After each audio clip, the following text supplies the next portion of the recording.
Hello students, I welcome you all back to this YouTube channel English with Ease. I am Shyam Panchal and I am going to give you this lecture on behalf of Taksh-shila Model Senior Secondary School. I hope you all are fine.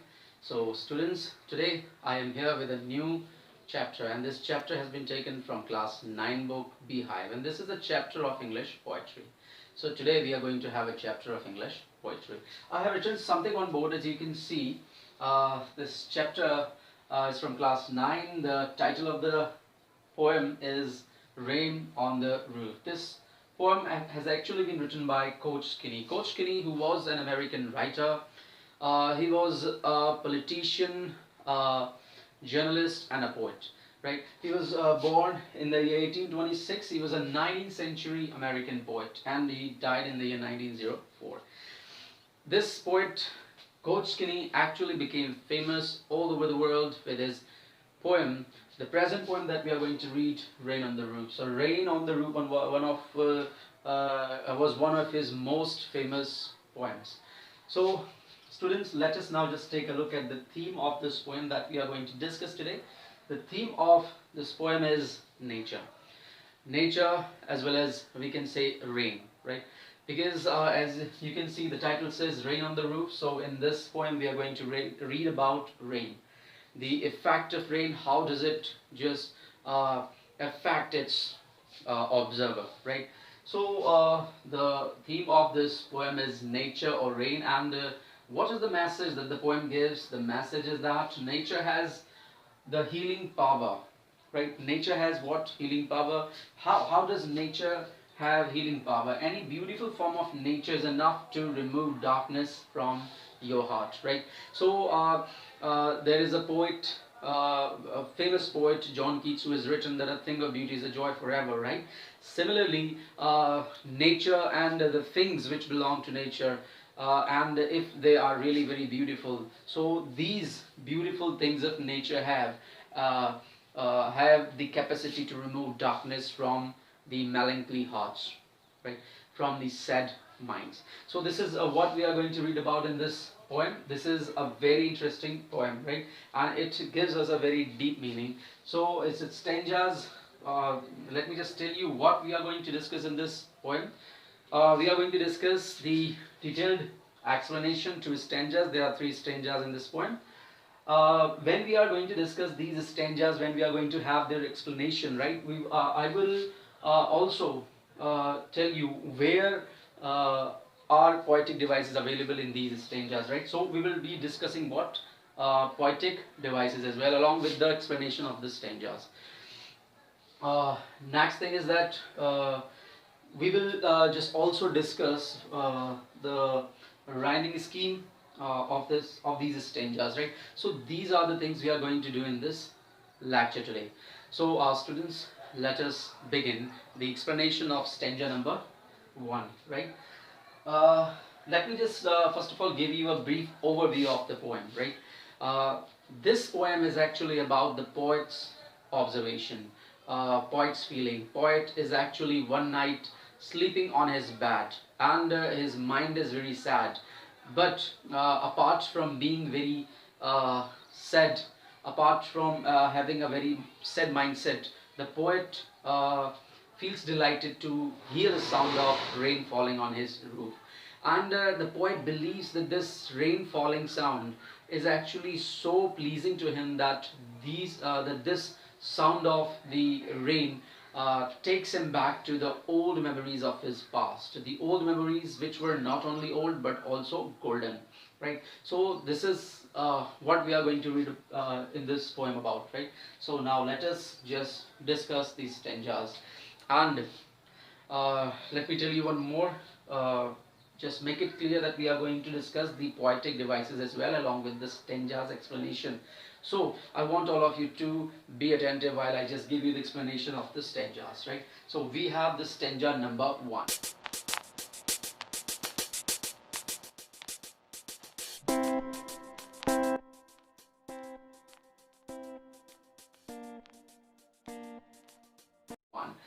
Now, for your convenience, I have written the stanzas on the board so that you can see and understand, right? So here stanza number 1, the first line is, when the humid shadows hover over all the starry spheres, right? So these first two lines, uh, when the humid shadows hover, there is a word hover means when something moves around something, swarms around something, this is called hover means move around, right? So when the humid shadows hover, so when humid means something which is very moist, right? Or something that has moisture in it. So when humid shadows hover, when the and over all the starry spheres, over all the starry sphere means the time is of the night. Stars are visible but not properly, not clearly, right? Why? Because the humid shadows have covered the view of the stars, right? Now here there is a poetic device in this first line of stanza number 1, humid shadows. So this word shadow has actually been used for another word, and this another word is cloud, right? Cloud. Simply, humid is an adjective, so adjective qualifies a noun, right? And here the noun is shadows, but actually the poet is not referring to the shadows, poet is referring to clouds in fact, right? So here the actual word is cloud, and this humid adjective qualifies the word cloud. So first of all, in first case, as we know that the poet has made a comparison between cloud and shadow, right?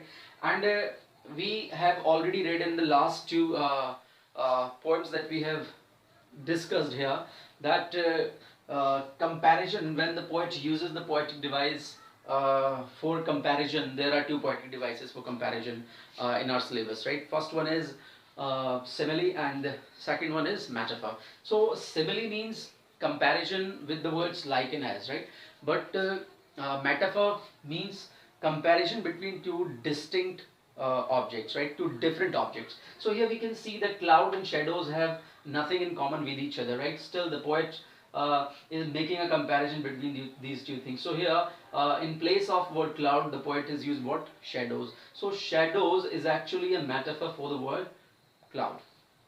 So first here we have the first poetic device, that is metaphor. What is metaphor? Let me just give you a brief definition of metaphor. Metaphor is a poetic device in which poet makes a comparison between two different things, right? Two dissimilar things, means the things which are not similar to each other. Now, here there is one more poetic device in the very first line of this first stanza, humid shadows, and this poetic device is called transferred epithet. What is it called? Transferred epithet. So transferred epithet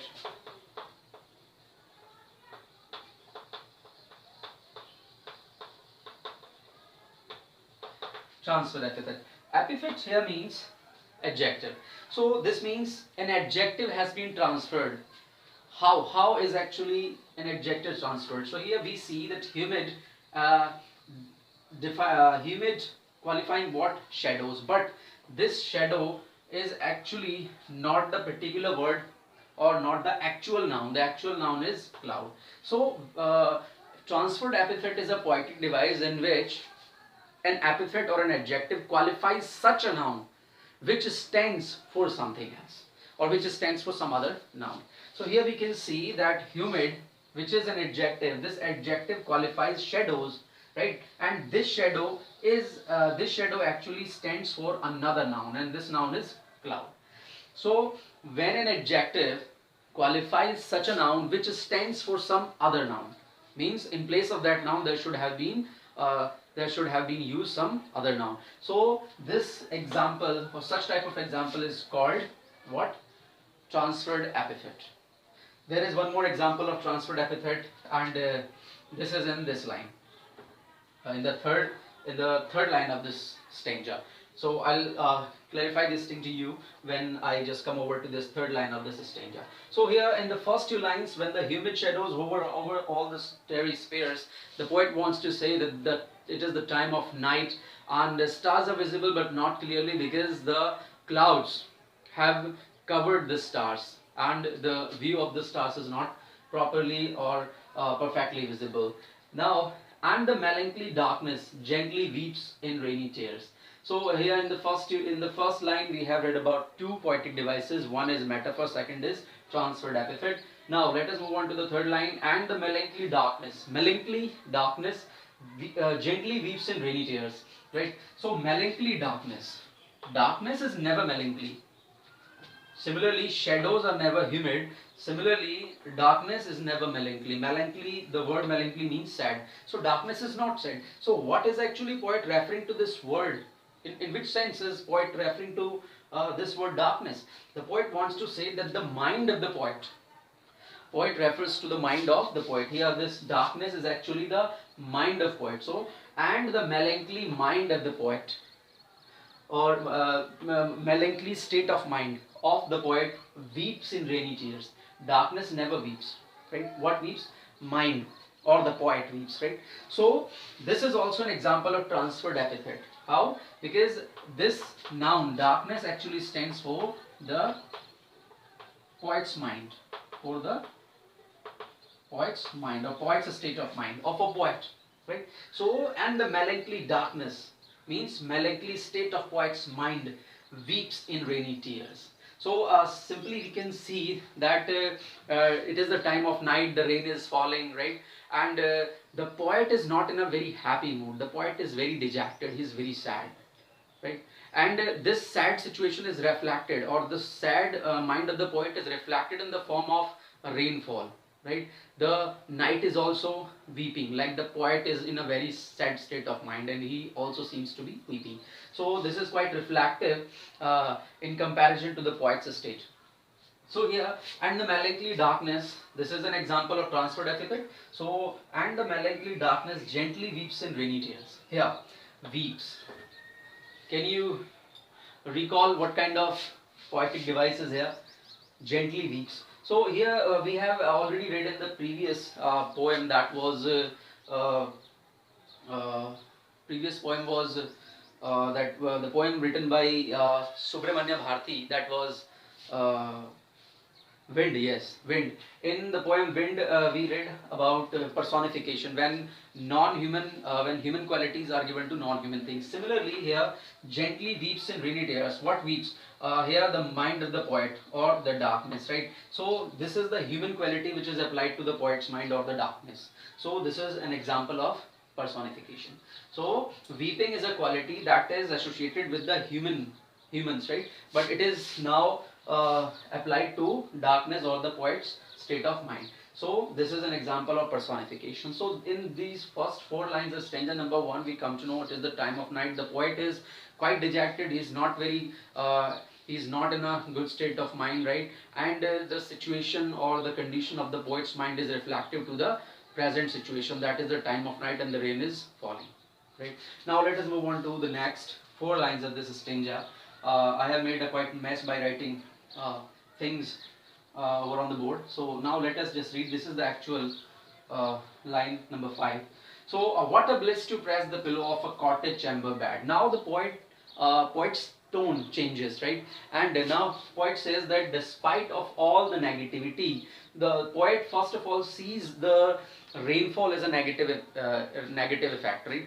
Poet believes that he is also sad, and the rain which is falling is also creating a very negative impact or effect, right? Now the poet says, what a bliss to press the pillow of a cottage chamber bed. Cottage chamber bed means in the room or in the chamber in which the poet is lying, sleeping, right? So he says it is, what a bliss. Bliss here means pleasure. So how pleasing it is when the poet lies on the bed, right? And where in his room, where he is all alone, and lie listening to the patter. Lie listening to the patter. What does the poet listen to? The patter. Patter means the sound of the rain fall. So lie listening to the patter of the soft rain overhead means the poet is lying in his cottage, small cottage. He's alone. He's lying on the bed, and he's curling himself up against the pillow. Means when he's sleeping on the pillow, dragging himself quite close to the pillow, he feels that it is quite pleasing while lying on the bed and listening to the soft rain overhead, right? So the poet says, now this is the very beautiful side of the nature, that the rain is falling and I am just sleeping on the bed right? So, and listening to this rain. So how this is beautiful, this is the beautiful side of the nature. Whenever it happens that rain falls and you listen to the patter of the rain falling on any object, any surface, and it creates a very melodious sound, right? So what actually happens, what kind of effect does it create in your on your mind, right? What kind of impact does it put on your mind? So this is what we are going to read in the second stanza. So here in the first stanza, in the last 4 lines, we have read that it is quite pleasing to lie in the bed, in the bed which is quite comfortable, and listening to the falling rain, right? When you listen to the rainfall and lying in your bed, this creates a very positive impact. And what is that impact? We will read this in the next stanza, right? So here we have just discussed this is stanza number 1, and in this stanza number 1 we have discussed 3 poetic devices. The first one was the metaphor, second one was the transferred epithet, and third one was the personification, right? And then we have the fourth poetic device as well in the word patter. And can you tell me what poetic device is this patter? Yes, this is onomatopoeia. Onomatopoeia is a poetic device which suggests the meaning of a word by its sound, right? This is a poetic device in which we can suggest, or this is a poetic device which suggests the meaning of a word by its sound. For example, pop, right? Pop.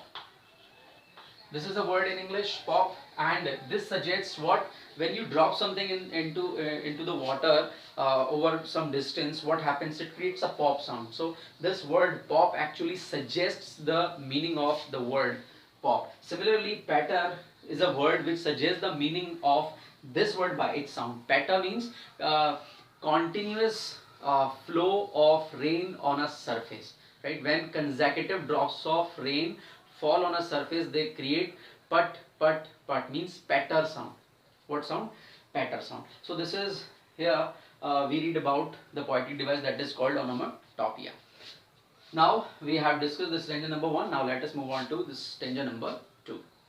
So here I have written both the stanzas, stanza number 2 and 3. So let us see what the stanza number 2 says. Every tinkle on the shingles has an echo in the heart. So tinkle here means the sound of rainfall, right? So this is another example of onomatopoeia. So here, every tinkle on the shingles has an echo in the heart. The poet says whenever he is lying, especially during the night when it is raining. So during that night when he was lying on the bed, he was listening to the patter sound of the rain. So when each drop of the rain fell onto the shingle here means tile. So when each drop of the rain that fell onto the tile, it gave the poet what? An echo in his heart, right? So simply these 2 lines say that the poet was feeling quite delighted when he listened to the sound of rain.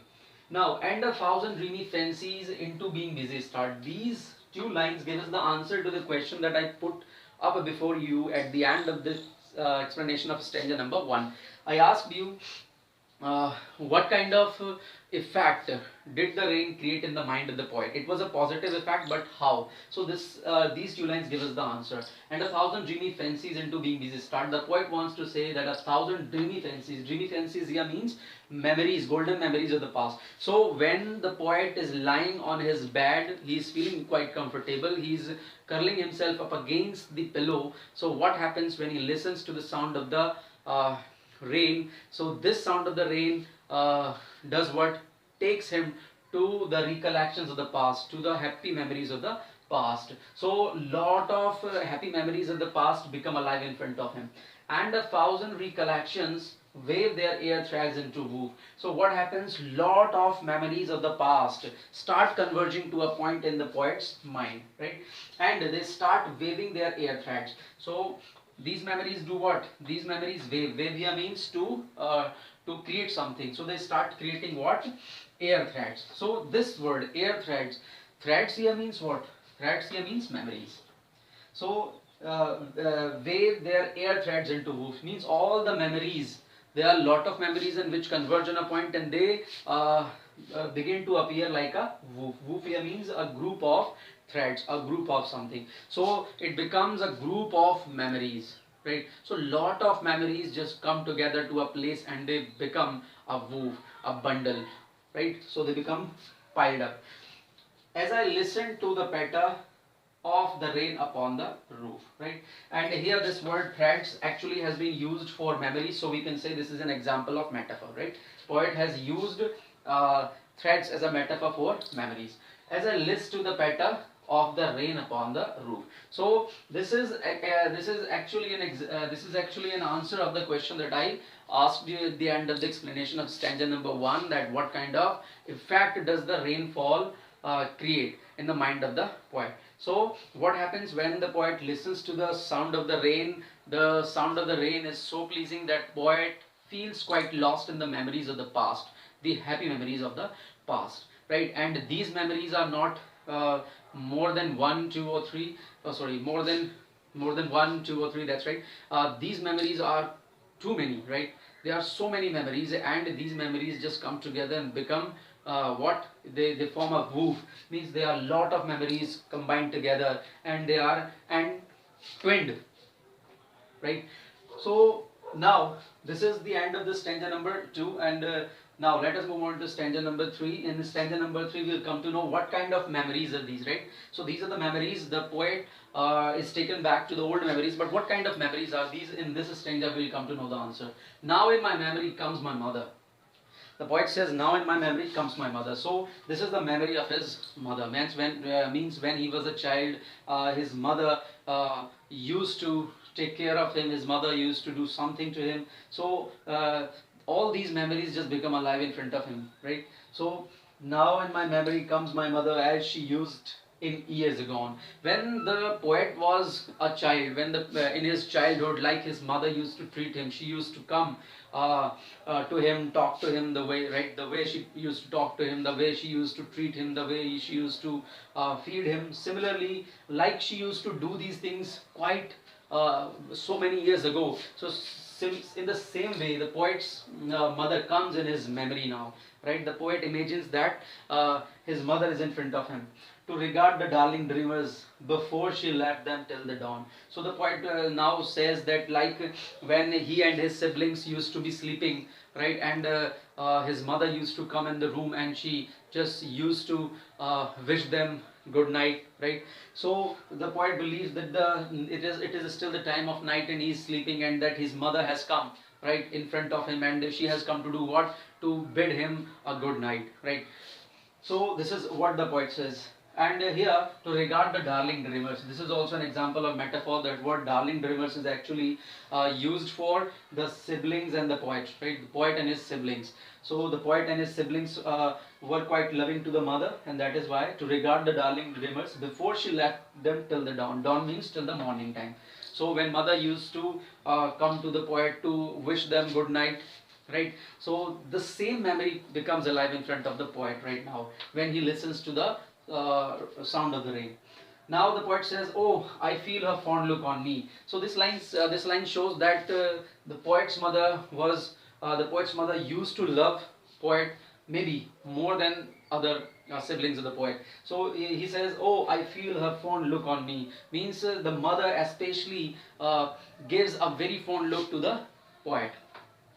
As I list to this refrain, list here means listen. So when he listens to this refrain here means the musical note, right? Musical note which is created by the sound of rain, which is played upon the shingles by the patter of the rain. So this musical note is played where? On the shingle. Shingles again means tile. So when the poet listens to this refrain, which is a musical note created by the falling rain on the shingles, so the poet now imagines, sees, and he just dreams that his mother is in front of him like she used to be years ago, many years ago, right? So with this we have just explained these two stanzas. Now let me just tell you how we can find out the rhyming scheme of these stanzas. So first of all the stanzas have the same rhyming scheme. I will just tell you the rhyming scheme of one stanza, and you will find out the rhyme scheme of the other stanzas, right? So in order to find out the rhyme scheme, we just need to do what? We just need to take the rhyming words, right? Or the end words of every verse line. So here we have shingle. This is shingle and hard. Both are dissimilar sounds, so we call it A and we call it B. Shingles, hard. Then dreamy fancy is a different sound, we call it C. So A, B, C, and again we have start. So heart now matches with start. So we say what? We call it B again, because both are giving the same sound. So A, B, C, B. Now again we have a thousand dreamy recollection. This is an entirely different sound. So we call it what? A, B, C, and we call it D, right? Then we have woof. This is an entirely different sound. We call it E. So we have again patter. Patter is a sound which is again different. So D, E, we call it F, and then it becomes roof. Woof, it becomes E again, right? We both are the similar sound. So this is how we have just found out the rhyme scheme of this stanza. This is A. How do we write the rhyme scheme? We write A, B, C, B, D, E, F, E. So we can see these four lines have this kind of rhyming scheme. So here B sound is similar and here E sound is similar.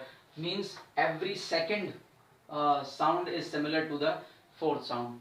Again similar, every second sound is similar to the fourth sound, right? So this is A, B, C, B, D, E, F, E. This is the rhyming scheme of this stanza, and this would be the rhyming scheme of all the stanzas, all the three stanzas. So students, with this we have just considered, we have just taken an explanation of these three stanzas, and I hope that you will have understood this lecture of the today. If there is any problem, you can just write back to me in the comment box, right? And you just need to read the stanzas aloud once, right? When you read them aloud, you will get to know their meaning very well. So with this, I come to an end with this lecture, and very soon I'll be back with a new chapter. So till then, be happy, keep smiling. Thank you very much for watching this video.